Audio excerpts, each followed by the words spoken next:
Elena Vasquez sat in the dirty cantina on Kepler Station, staring at her empty glass. The ice had melted hours ago, but she could not afford another drink. Her crew of 12 humans waited at their table, all looking as broke and desperate as she felt. The station buzzed with alien voices around them.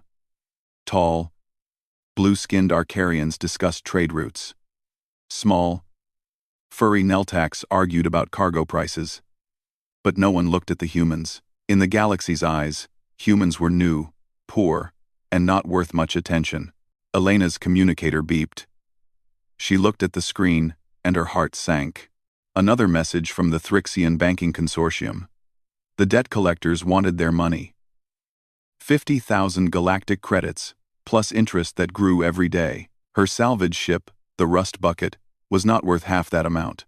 "Captain," whispered Marcus Chen, her chief engineer. He was a thin man, with grease under his fingernails and worry lines on his face. "Maybe we should just run. Jump to the outer systems and hide." "Run where?" Elena asked. "They have tracking beacons on every human ship. The consortium owns half the galaxy. There is nowhere to hide." Sarah Kim, their scientist and doctor, leaned forward. She was young, maybe 25, with bright eyes that still held hope. "What about that job offer from the mining company on Vega Prime?" 50 credits a day for each person," Elena said. "It would take us 10 years to pay off the debt. If we lived that long, Vega Prime mining kills most workers within 5 years." The crew fell silent. They all knew the truth. Humans were at the bottom of galactic society. They had no powerful technology, no ancient wisdom, no special abilities. They were just another species trying to survive in a universe that did not care about them. A shadow fell across their table. Elena looked up to see a tall, elegant figure in flowing robes. The alien had silver skin that seemed to glow in the dim light. Its eyes were large and completely black, like pools of space. This was a Vorthak, one of the galaxy's most advanced species. "Captain Vasquez," the alien said in perfect English. Its voice was smooth and musical. "I am Ambassador Zillith of the Vorthak Collective. I have a business proposal for you." Elena's crew tensed. Deals with the Vorthak were famous for being one-sided, but they were also famous for paying well. "What kind of proposal?" Elena asked. Zillith smiled, showing teeth like pearls. "A simple cleanup job. There is an old debris field in the Scorpius sector, ancient battle site. The area needs to be cleared for a new shipping lane." "What's the pay?" Marcus asked. "Full debt forgiveness with the Thrixian Consortium," Zillith said. "Plus 50,000 credits for expenses." Elena's heart jumped. It sounded too good to be true, which meant it probably was. "What's the catch?" she asked. "No catch. Simply remove all debris from the designated area. My people will provide coordinates and deadlines. Very simple work for salvage specialists." Sarah frowned. "Why not use your own ships? Vorthak technology could clear a debris field in hours." Zillith's smile grew wider. "The debris contains materials from many different species, some quite ancient. It would be wasteful to simply vaporize such historical artifacts. Better to have them properly salvaged by experts." Elena knew he was lying. The Vorthak did not care about history unless it had value, but she also knew they had no choice. "How big is this debris field?" she asked. "Approximately 50 cubic kilometers. Nothing your ship cannot handle with time and patience." Elena looked at her crew. Marcus shrugged. Sarah nodded slowly. The others just looked tired and desperate. "We'll take it," Elena said. Zillith produced a datapad from his robes. "Excellent. All contracts and coordinates are here. You have 30 standard days to complete the work." Elena took the pad and quickly scanned the contract. It looked standard, but something felt wrong. The language was too simple, too generous. The Vorthak never made simple deals. "Why us?" she asked suddenly. "There are bigger salvage companies, better equipped teams." Zillith paused for just a moment. "The Vorthak collective values, human determination. Your species has a reputation for completing impossible tasks through sheer stubbornness. It was not a compliment, Elena realized. It was an insult wrapped in pretty words. But she signed the contract anyway. 2 days later, the rust bucket dropped out of hyperspace in the Scorpius sector. Elena stood on the bridge, looking out at the massive debris field that stretched in all directions. Broken pieces of ships floated in the darkness like metal snowflakes. Some were as small as her fist. Others were larger than buildings.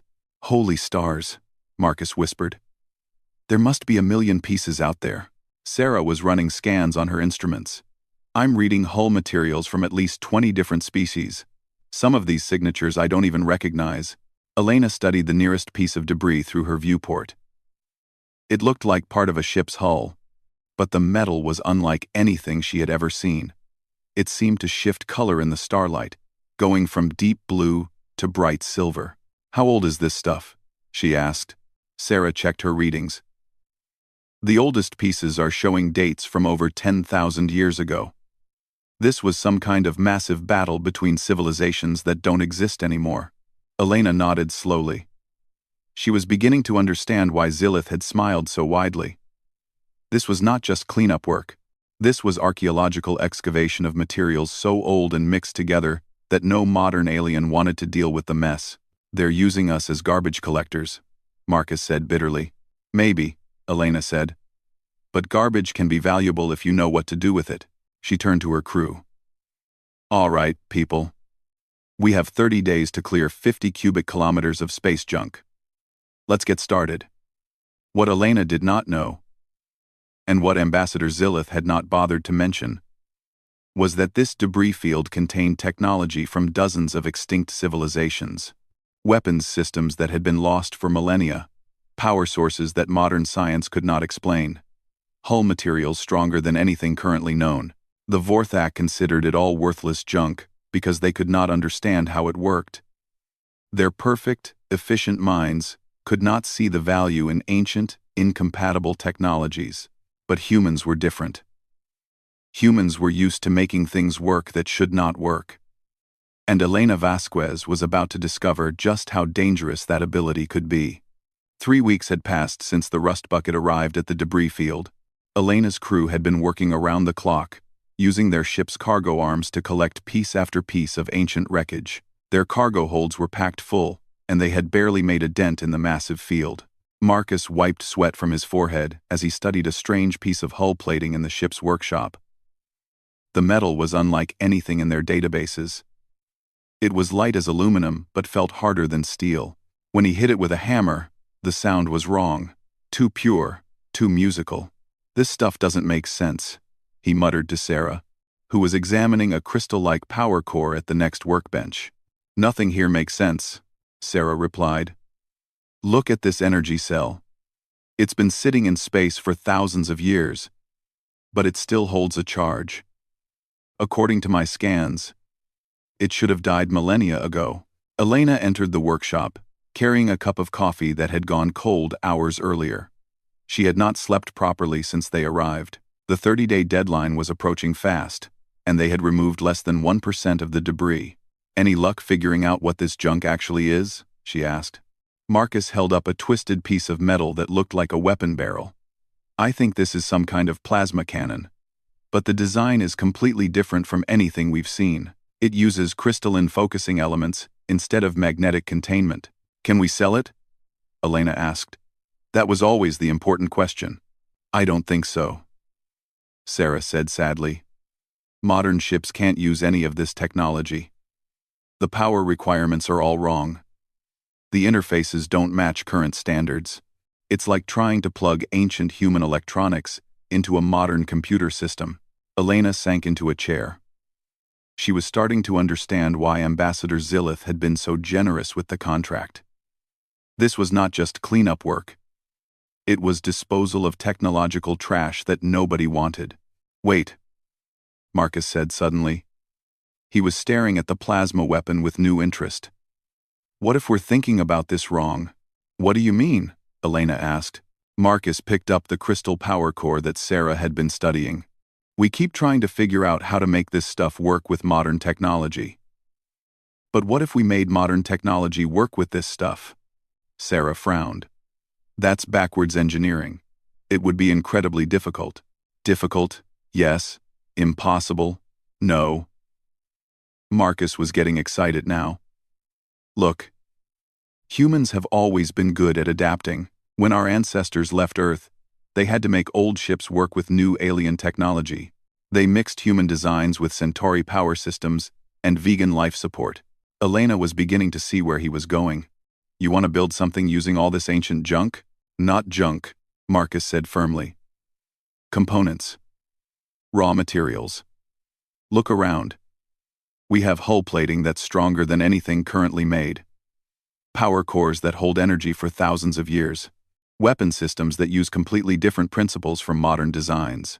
Sarah was scanning the crystal again with her instruments. The power output from this one core is incredible. It's putting out more energy than our ship's main reactor. So what are you suggesting? Elena asked. Marcus spread his arms wide, gesturing at the packed cargo holds. We build our own ship, use the best pieces from all these different civilizations. Combine technologies that were never meant to work together. That's crazy, Elena said. Is it crazier than trying to clear this debris field with one small salvage ship? Marcus countered. Is it crazier than working ourselves to death in Vega Prime's mines? Elena was quiet for a long moment. The idea was insane. No engineer in the galaxy would attempt to combine so many different technologies. The alien species were specialists, each one focused on perfecting their own particular approach to space travel and warfare. But humans were different. Humans were generalists. They had to be. Because they were too young and too poor to specialize in anything. Where would we even start? She asked. Marcus was already pulling up holographic displays of the debris pieces they had collected. I've been thinking about this for days. Look. We take this Krolex hull section as our main framework. It's incredibly strong and flexible. Then we attach these Zenthari support struts for internal structure. The power systems won't be compatible, Sarah pointed out. That's where it gets interesting, Marcus said. We don't need them to be compatible. We run multiple power systems simultaneously. Crystal-based cores for weapons. Fusion reactors for propulsion. Solar collectors for backup power. That would require completely new control systems, Elena said. Which we can build ourselves, Marcus replied. Human computer systems are designed to interface with anything. We've had to be adaptable since we joined Galactic Society. Sarah was running calculations on her datapad. The engineering challenges would be enormous. We'd need to solve problems that no one has ever faced before. So? Elena asked.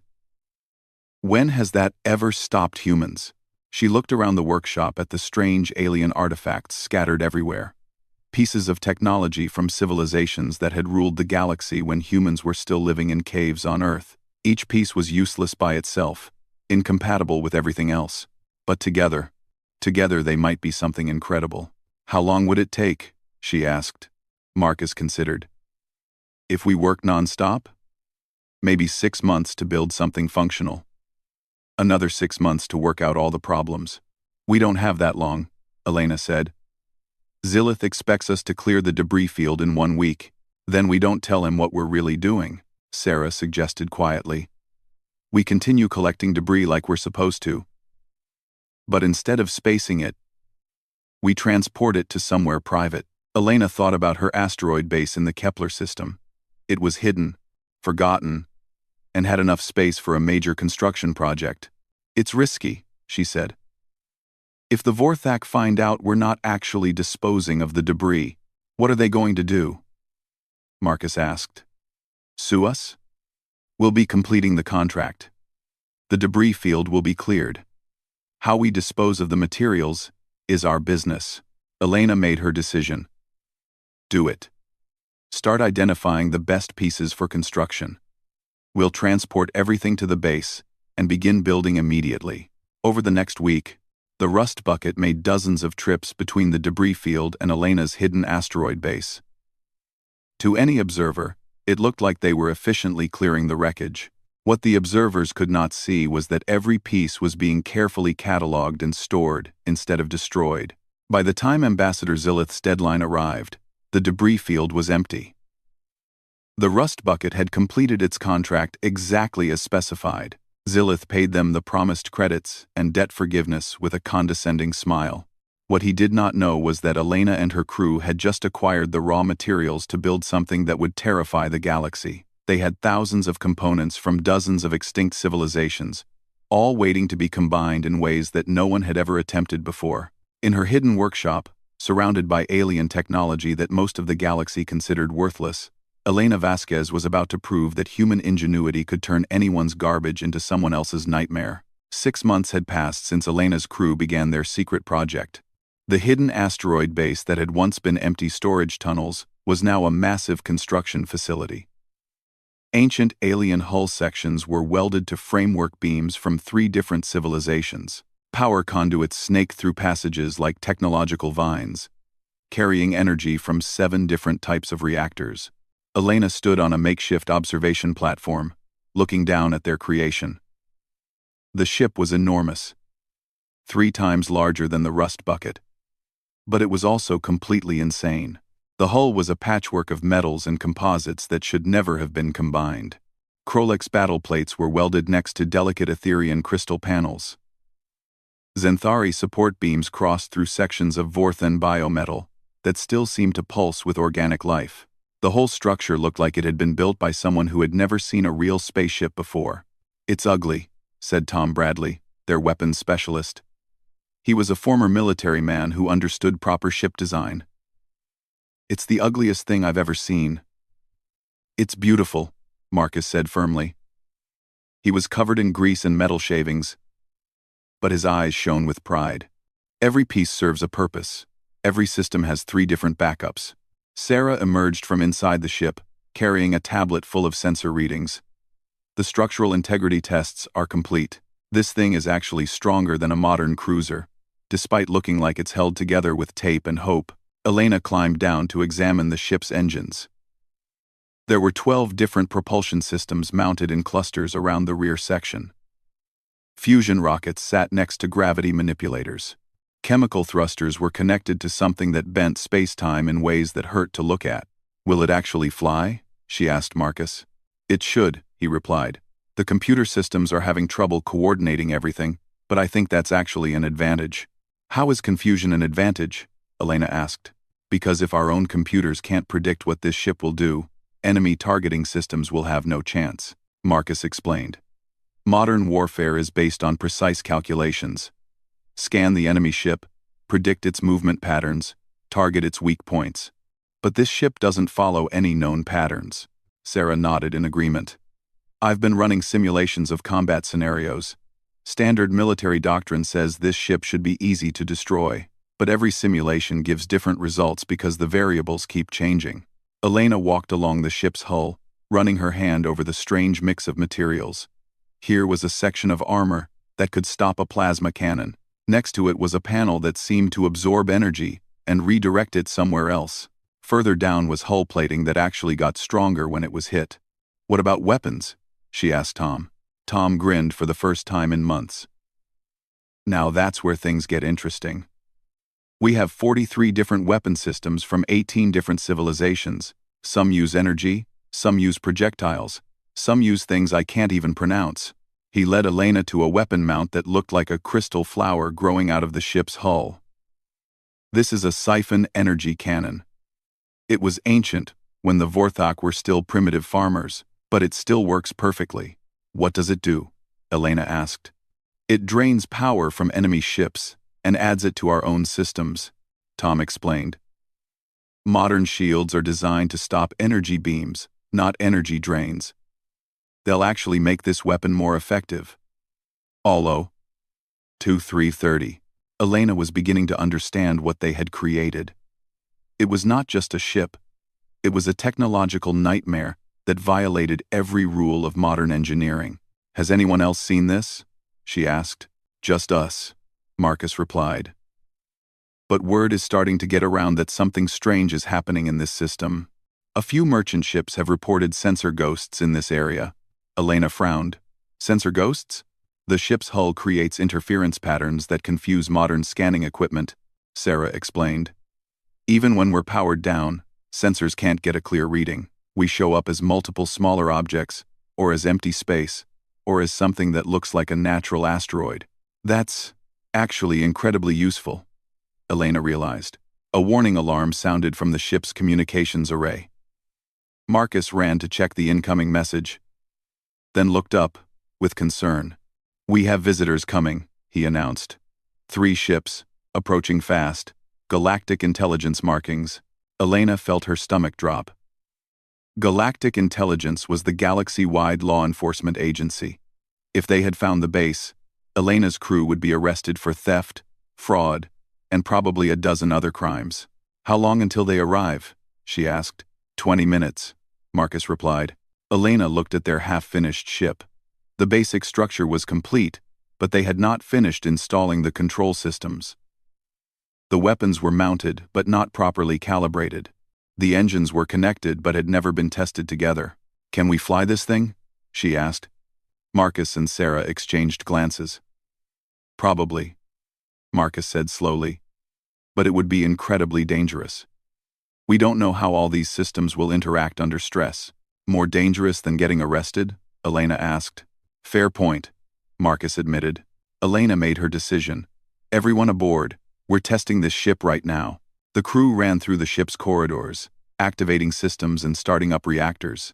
The control room was a chaotic mix of interface panels from a dozen different species. Human keyboards sat next to Krolex neural interfaces. Vorthan biocontrols grew out of the walls next to Etherian crystal displays. "Power coupling is stable," Sarah reported from her position at 3 different engineering stations. "All 7 reactor types are online and synchronized. Weapons systems are armed and ready," Tom announced from his own collection of control panels. "I have no idea what most of these buttons do, but they're all glowing green." Marcus was at the helm, his hands dancing across controls that no single pilot should have been able to operate. "Engines are responding. Barely. This is going to be rough." Elena strapped herself into the captain's chair, which was actually a command throne salvaged from a hegemony battleship. "Take us out, Marcus. Nice and easy." The ship lifted off the asteroid base's landing platform with a sound like reality tearing. The engines produced thrust in directions that should not have been possible. The hull creaked and groaned as conflicting gravitational fields pulled in different directions, but it flew. As they cleared the asteroid field, Elena's sensors picked up the approaching galactic intelligence ships. 3 sleek, modern vessels with scanning equipment that could analyze a ship's capabilities from light years away. "They're scanning us," Sarah reported. "But their readings are confused. They can't figure out what we are." Elena watched the enemy ships on her display. They were slowing down, clearly uncertain about what they had found. Their scans showed a ship that was too large, too complex, and too impossible to be real. "Open a channel," Elena ordered. The face of a galactic intelligence commander appeared on the screen. He was a helix, with the characteristic tentacles and silver eyes of his species. He looked puzzled and slightly annoyed. "Unidentified vessel, this is Commander Yorth of the GI Enforcement Division. You are operating in a restricted system. Identify yourself immediately." Elena smiled. "This is Captain Elena Vasquez, of the independent vessel." Contradiction. "We're conducting engine tests." Commander Yorth's tentacles writhed in confusion. "Our sensors cannot properly identify your vessel type. What is your ship classification?" Elena looked around at her impossible bridge, filled with technology that should not work together but somehow did. "Hybrid class," she said. "Very experimental." It was the first time anyone had used that classification.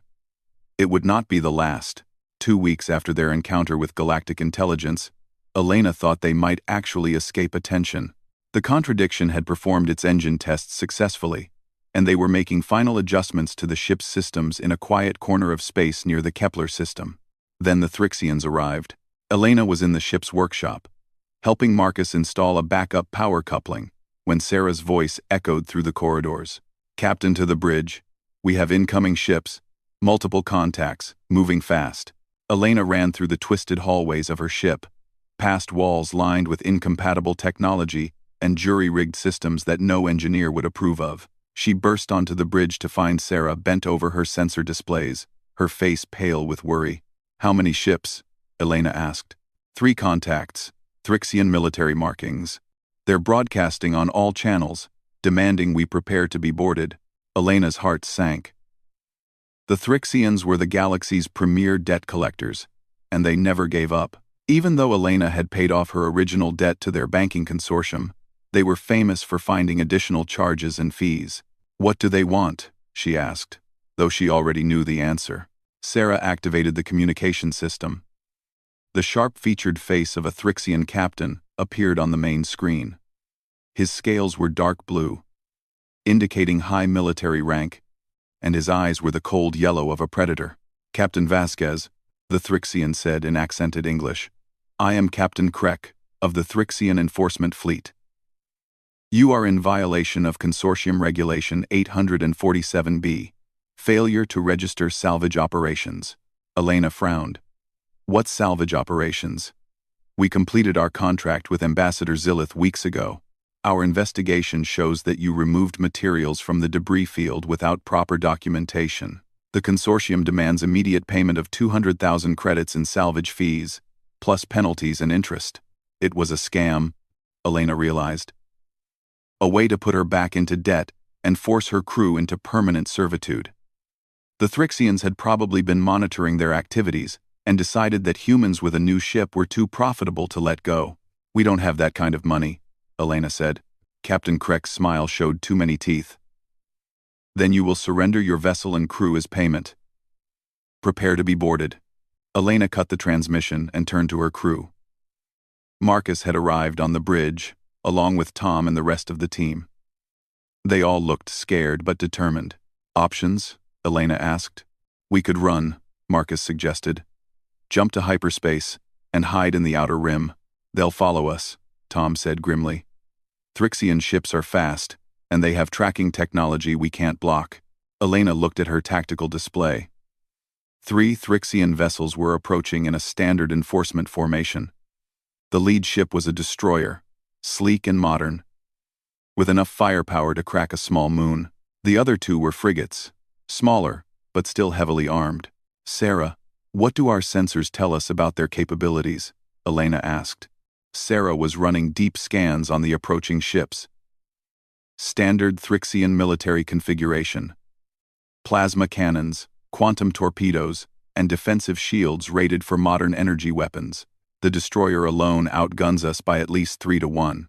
"What about their defensive systems?" Elena asked. "Adaptive shielding with automatic threat response," Sarah replied. "Their shields will analyze our weapons and adjust to provide maximum protection." Elena nodded slowly. The Thrixians were using modern military doctrine, precise, efficient, and completely predictable. Their ships were designed to fight other modern vessels using known weapon types and established tactics. But the contradiction was not a modern vessel. "Tom, what's our weapon status?" Elena asked. Tom was checking his bizarre collection of control panels. "All 43 weapon systems are online. Energy reserves are at full capacity across all 7 power sources." "Marcus, how are the engines?" "Chaotic but functional," Marcus replied. "All 12 propulsion systems are responding, though I still can't predict exactly how they'll interact under combat stress." Elena made her decision. "We fight." The crew stared at her in shock. "Captain," Sarah said carefully, "we've never tested this ship in real combat. We don't even know if our weapons will work properly." "Exactly," Elena said. "And if we don't know what our ship will do, they certainly don't know what to expect." She activated the ship's communication system. "Tom, prepare all weapons but don't target them yet. Marcus, take us toward the Thrixian formation at 1/4 speed. Sarah, start recording everything. If we survive this, we'll want to study what happens." The contradiction began moving toward the 3 Thrixian ships. Elena could see the enemy vessels adjusting their formation, preparing for what they expected to be a quick and easy battle. Captain Krek's face reappeared on the screen. "Captain Vasquez, you are making a serious mistake. Surrender now, and your crew will be treated humanely. Counteroffer, Elena replied. Leave this system immediately, and we'll let you go home with your ships intact. Captain Krek laughed. You have one salvage vessel against 3 military ships. This is not a negotiation. Elena smiled grimly. You're right. It's not. She cut the transmission and turned to Tom. Open fire. Everything we have. What happened next defied every principle of modern space warfare. The contradiction fired 43 different weapons simultaneously. Energy beams, plasma bolts, projectile rounds, gravitational distortions, and things that had no names, struck the Thrixian formation from directions that should not have been possible. The Thrixian shields, designed to adapt to incoming threats, simply broke down. They could not analyze and counter so many different weapon types attacking at once. Modern defensive systems were built for precision combat, not chaotic bombardment. The destroyer's shields collapsed within seconds. Plasma struck its hull while gravity weapons twisted its structure, and ancient energy drains pulled power from its reactors. Alarms wailed across the Thrixian ship as systems failed in cascade patterns. But the contradiction was not finished. Marcus engaged the engines, and the ship moved in ways that violated basic physics. 12 different propulsion systems created thrust vectors that sent the ship spinning and dancing through space like a drunken comet. The Thrixian targeting computers could not track something that moved so unpredictably. Their weapons can't get a lock on us, Sarah reported in amazement. Our movement patterns are too random for their targeting systems to calculate. The 2 Thrixian frigates tried to flank the contradiction, but Elena's ship was already somewhere else, firing weapons that struck from impossible angles. The Thrixians were fighting an enemy that their training had never prepared them for. Captain Krek is trying to retreat, Tom reported. The destroyer is breaking off. Elena watched the damaged Thrixian ship limping away, its hull scarred by weapons that their databases could not identify. Let them go, she said. They've learned their lesson.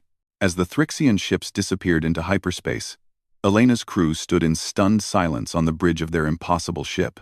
Did we just win? Marcus asked in disbelief. Elena looked at her tactical display, which showed empty space where 3 enemy warships had been just minutes before. Yes, she said. We just announced to the galaxy that humans are not to be underestimated. What Elena did not know was that Captain Krek was already filing a report with Thrixian High Command, describing the human vessel as a violation of known engineering principles and recommending extreme caution in future encounters. The galaxy was about to learn that human ingenuity could be far more dangerous than any advanced technology. 3 months had passed since the Thrixian encounter, and Elena's crew had been busier than ever.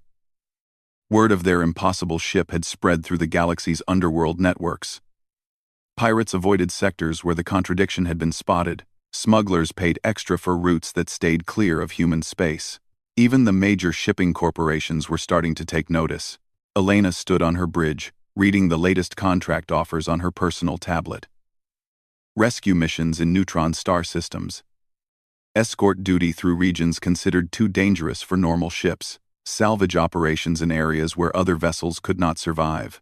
We're getting famous, she told Marcus, who was calibrating their newest weapon system, a gravity cannon salvaged from a derelict exploration ship. Famous might not be good for us, Marcus replied. The bigger powers are starting to ask questions. He was right. Elena had been monitoring galactic news feeds, and there were disturbing reports. Several major governments had issued warnings about unregistered vessels operating with unknown technology. The Galactic Trade Commission was demanding inspections of all human ships. Most worrying of all, the Hegemon Empire had classified human engineering as a potential security threat. Captain, Sarah called from her sensor station. We have incoming transmission. Priority channel. It's from Admiral Korath of the Imperial Fleet. Elena's blood went cold. Admiral Korath was the Hegemon Empire's greatest military mind. He had conquered 12 star systems and never lost a battle. If he was contacting them personally, it meant the Empire was taking the human threat very seriously. Put him through, Elena ordered. The main screen activated, showing a massive figure in ornate military dress. Admiral Korath was a Hegemon, standing nearly 8 feet tall. With 4 arms, and skin like polished stone. His species had ruled the galaxy's largest empire for over 1,000 years, through superior technology and ruthless efficiency. "Captain Vasquez," Admiral Korath said in a voice like grinding mountains. "I am Admiral Korath, Supreme Commander of the Imperial Third Fleet. Your vessel has been classified as a threat to galactic security." Elena kept her voice steady. "We haven't attacked any Imperial ships, Admiral. We're just independent contractors.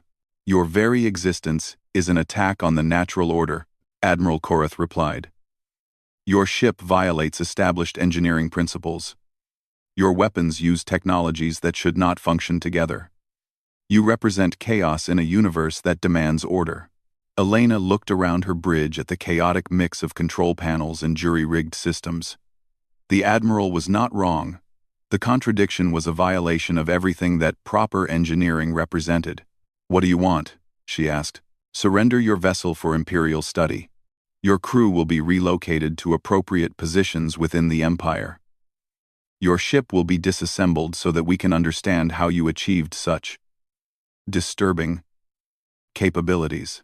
And if we refuse?" Admiral Korath's 4 eyes gleamed with cold purpose. "Then I will demonstrate why the hegemon empire has remained supreme for a millennium. I am approaching your position with 6 ships of the line. Prepare to be destroyed or captured." The transmission ended, leaving Elena's crew in tense silence.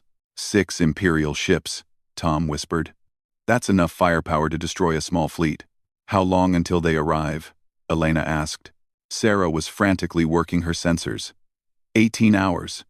They're coming out of hyperspace at the edge of the system and approaching at attack speed. Elena felt the weight of the moment. This was not just about her crew or her ship anymore.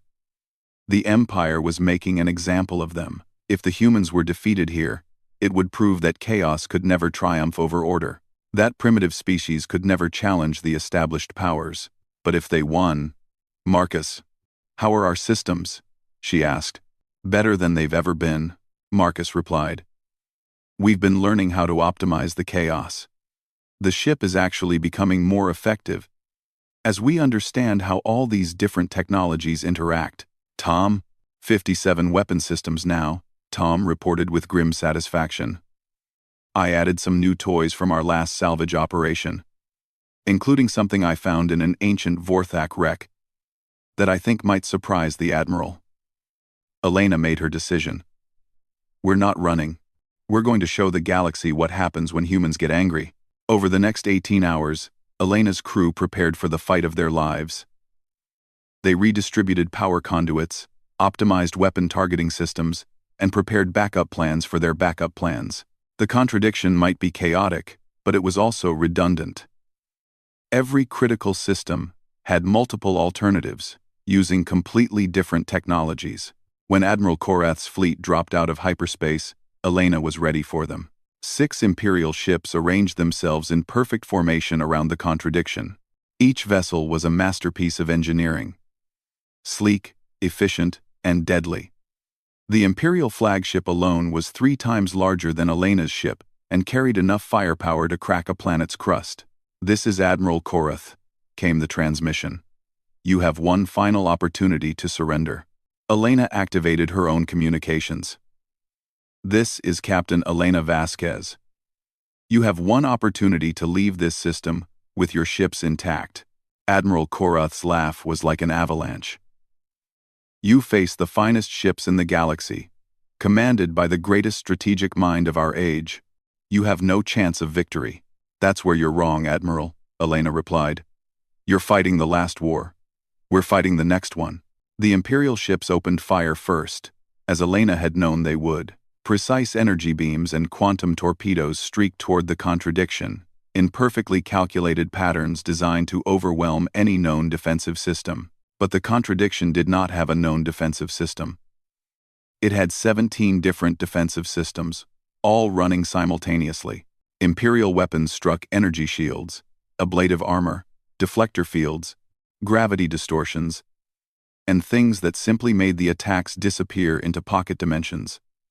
The few shots that got through hit hull plating that actually became stronger when damaged. Impossible. Admiral Korath's voice came over the communication channel. No ship can maintain that many defensive systems simultaneously. Human ships can, Elena replied, and ordered her crew to return fire. What followed was less a battle than a demonstration of why chaos could triumph over order. The contradiction fired its 57 weapon systems in patterns that no computer could predict. It moved through space using propulsion methods that violated basic physics. When the Imperial ships tried to target it, their sensors gave different readings every second. The first Imperial ship lost its shields when an ancient Etherian energy drain pulled all power from its defensive systems. The second ship found itself twisted into impossible shapes by gravity weapons that operated outside normal space-time. The third ship simply stopped working when quantum disruptors scrambled every electronic system on board. Admiral Korath's flagship tried to ram the contradiction when its weapons proved ineffective. Elena's ship simply phased partially out of normal space, letting the massive Imperial vessel pass through empty air. How? Admiral Korath demanded over an open channel as his remaining ships retreated. How does your ship function? It violates every law of engineering. Elena smiled as she watched the most powerful fleet in the galaxy fleeing from her impossible ship. Admiral, she said, you gave us your junk because you thought we were scavengers. You never realized we were engineers.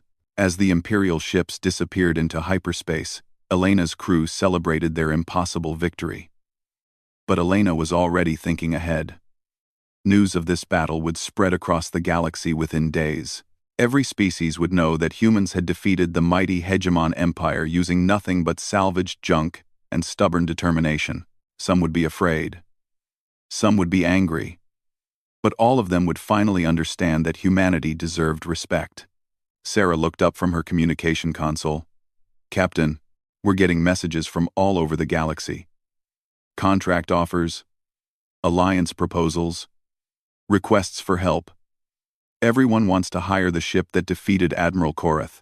Elena nodded as she looked out at the stars.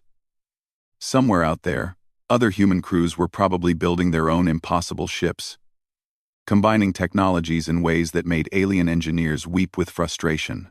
Set course for the Kepler system, she ordered. We have work to do.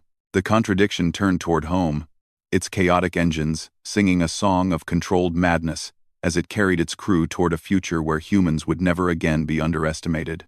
The galaxy had learned a valuable lesson.